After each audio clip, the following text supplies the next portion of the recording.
નીકળી 15 થી વધુ રથ સાથે આ ખાસ શોભાયાત્રાનું આયોજન ભગવાન રામની મૂર્તિ સાથે યાત્રા કાઢવામાં આવી છે। શોભાયાત્રામાં મોટી સંખ્યામાં લોકો જોડાયા છે। ગાંધીનગરના વિવિધ વિસ્તારમાંથી આ શોભાયાત્રા છે તે પસાર થઈ છે।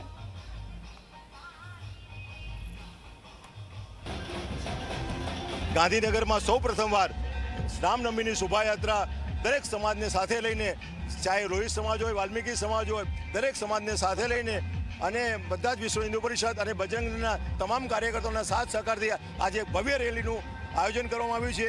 આ રથયાત્રામાં લગભગ 15 રથ, અખાડા, કરાટેના ક્લાસો, ઊંટગાડીઓ, ભજન મંડળીઓ, દરેક સમાજના લોકોએ અલગ અલગ પ્રયોગ કરીને રામના, પરશુરામના, ભગવાન મહાદેવજીના અલગ અલગ ભાગરૂપે, મોડલના સ્વરૂપે, બધાને દર્શનના પ્રતિક રૂપે દરેક સમાજના એક એક આસ્થાનું સ્ટેચ્યુ મૂકેલા છે અને દરેક લોકો એનું હાર્દિક દિલથી રામલલ્લાનું સ્વાગત કરે છે। તો આ સાથે બુલેટિનમાં હાલ બસ આટલું। આપ જોતા રહો ઝી 24 કલાક। નમસ્કાર।